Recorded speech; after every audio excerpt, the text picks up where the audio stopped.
The former Mocs Nest will soon be a marketplace for student business owners to sell their products on campus, and the Spring Fling took place on Chamberlain on a chilly spring day.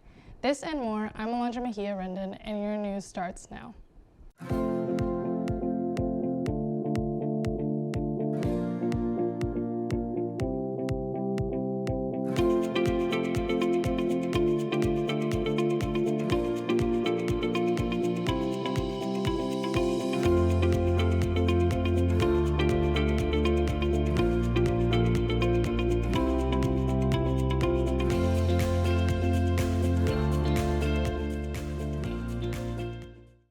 UTC Housing is seeing a surplus of students applying for housing once more.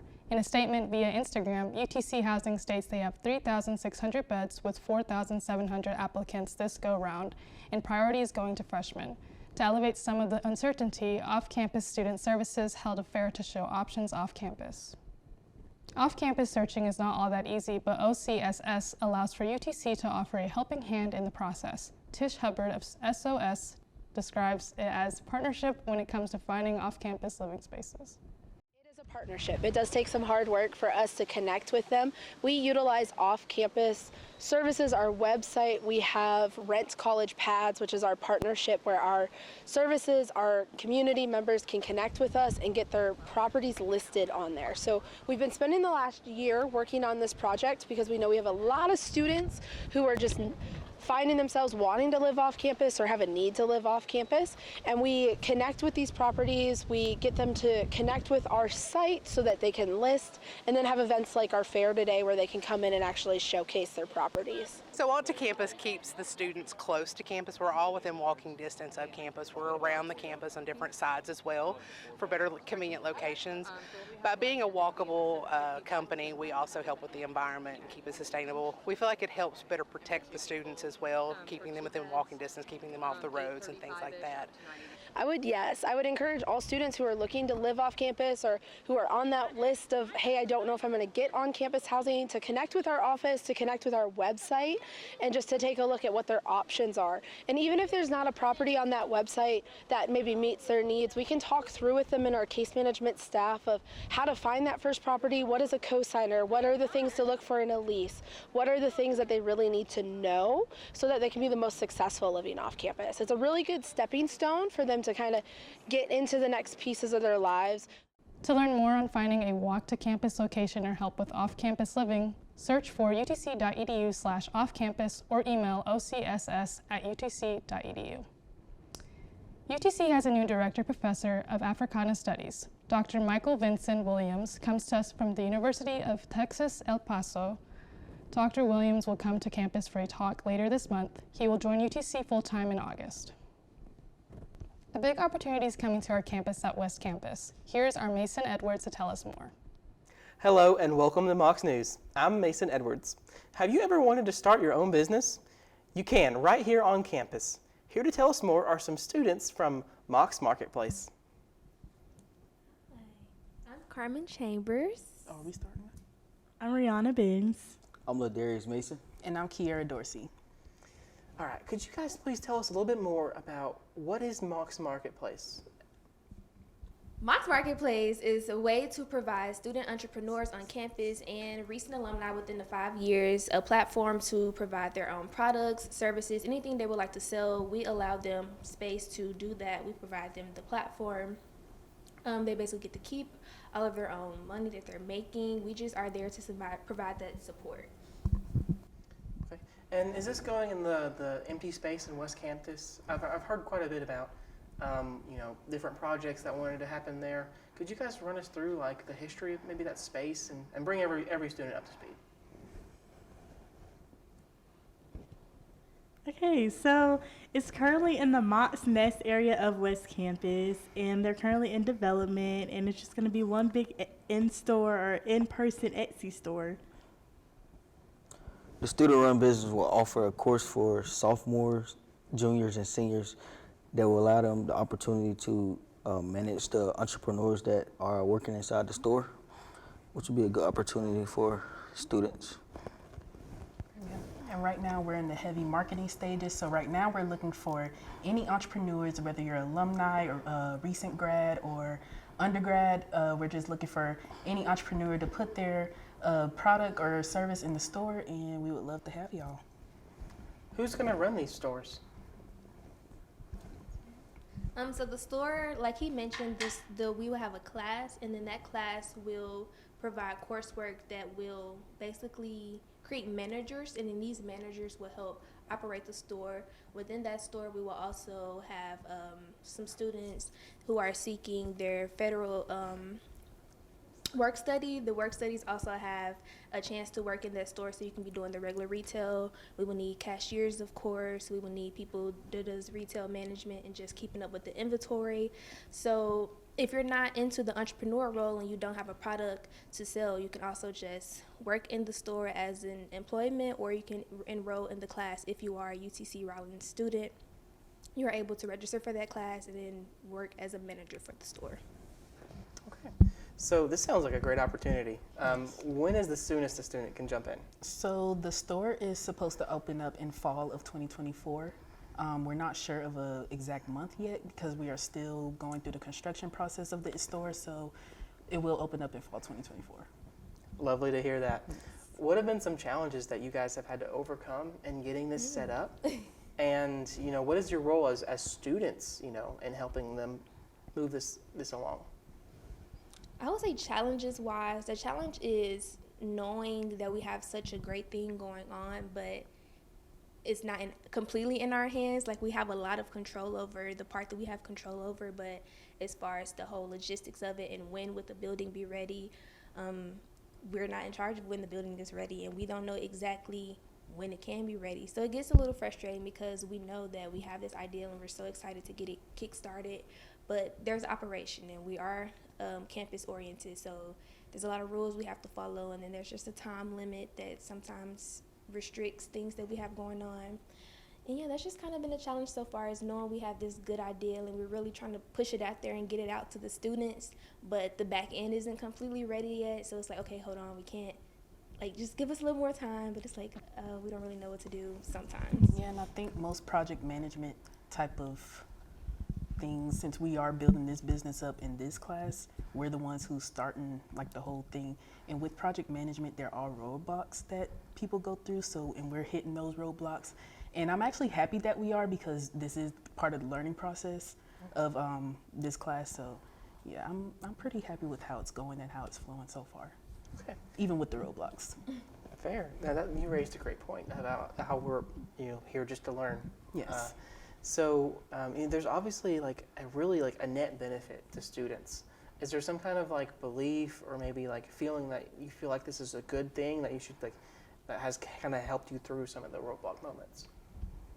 I feel like because there is no other opportunity at any other university currently that's doing this, because this is a in-person Etsy store, no other university is trying to have a student-run business for students, by students completely. We truly do believe that there are so many entrepreneurs on campus, but they just don't know how to get started, and it's really important for us to have that outlet for them.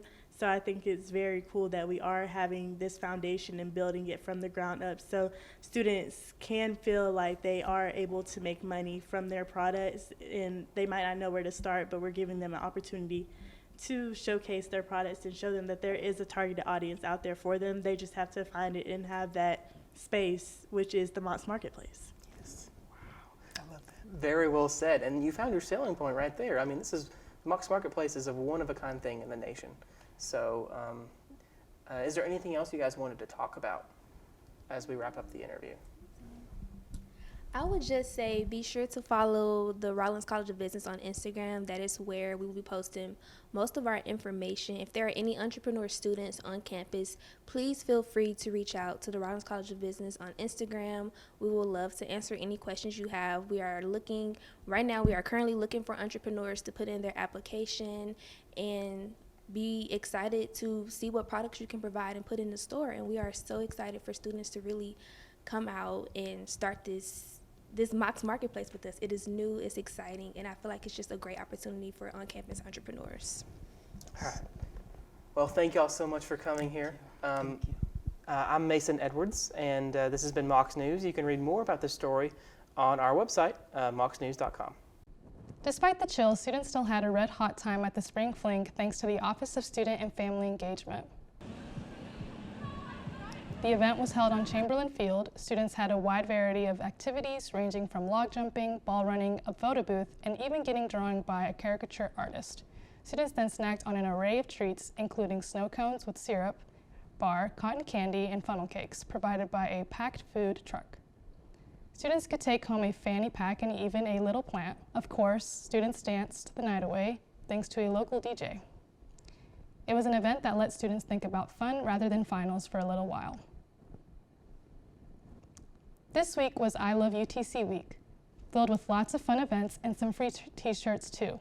You could pose under the I Love UTC balloon arc on Oak Street. Here's a look at all the people who turned out.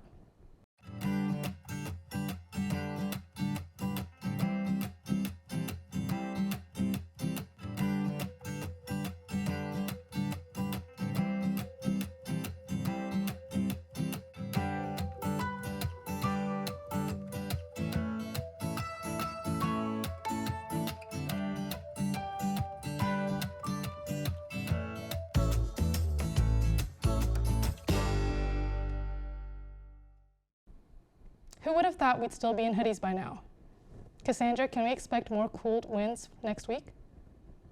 I'm Katie, in for Cassandra. I'm afraid so, Alondra. That and some rain showers. Today we'll see cloudy skies and a high of 59 with a low of 36. Winds will be about 11 miles per hour, no real chance of rain. This weekend will also be dry and cloudy with highs at 63 and 73. Come Monday, we'll see a high chance of rain and wind speeds at 10 miles per hour, and of course the eclipse to bring temperatures down during the day. Throughout the week, high 60s and low 70s remain. The rain may follow through until Friday, but Thursday will have the worst of it with predicted thunderstorms across Tennessee. Cloudy skies remain with highs in the 70s. Memphis will begin seeing rain on Sunday. That's all for weather. Alondra, back to you. Since women's basketball is all the rage at the moment, I hear we have a new Lady Mocs head coach. That's right. Deandra Swimmer will be joining the UTC family as the 8th head coach in its 50-year history. Vice Chancellor for Athletics, Mark Wharton, told Mocs Athletics that it was apparent Deandra is the right person to lead us forward. Welcome to the team, Coach Swimmer. Softball grabs its ninth consecutive win against Austin Peay, 8-0 on Wednesday. Last weekend, they had a 10-0 shout-out against ETSU. The Mocs are 25-8 overall, and leading SoCon 6-0 tied with UNCG. Beach volleyball won 5 consecutive matches and hopes for more this weekend with games against UT Martin, Austin Peay, Tuscon, and Carson Newman. More upcoming games, including men's tennis, closing its regular SoCon season to ETSU and Mercer this weekend, and away games scheduled for 2 p.m. and 11 a.m. Softball at home for a free game weekend, beginning a doubleheader on 1 p.m. Saturday, and track heads to Lee University for its Fast Break Interventional. As for the Final Four, women's games are set for tonight with NC State playing against South Carolina at 7 p.m. and UConn versus Iowa at 9:30. Iowa's match against LSU saw a whopping 16.1 million viewers according to ESPN, making it the most watched women's basketball game. Following the match, LSU's Angel Reese announced her entering the WNBA draft. Moreover, the men include NC State against Purdue Saturday at 6:09 p.m. and Alabama versus UConn at 8:49 p.m. Best of luck to all the final brackets with any of the teams still in play. That's all for sports. Alondra, back to you. So it was a showdown at Chamberlain Field this week. It was staff against students in a big kickball match. Mocs News was there when Associate Director of Recruitment Terrence Banks smashed it for a 2-run homer. Let's appreciate this major moment. Son of Sam, you the son of me. Pause for this dumber speech. I glow like Buddha. Disturb me, and you'll be all over the flow like Luda. Shuffle like Scuba, shuffle like Cuba. And I keep it chill like she gon' blow right through ya. I be macking about my second amount. I pack like a mover. Shout the ratchet for backing out on behalf of my shooter. This thing they cash money cold. So we did staff versus students kickball game. How did it go? It went wonderful, wonderful. The staff won, so it was a good time. No, we had a lot of fun, great turnout from the student side, and it was cool to see the professionals have fun. Well, we lost. We tried our best as the SGA, but we didn't really live up, losing 0-9, so it sucks. Better luck next year to UTC students. That's this edition of Mocs News. Thanks for joining us. Be sure to keep up with us on our Facebook page. We are also on Twitter and YouTube. Have a good weekend.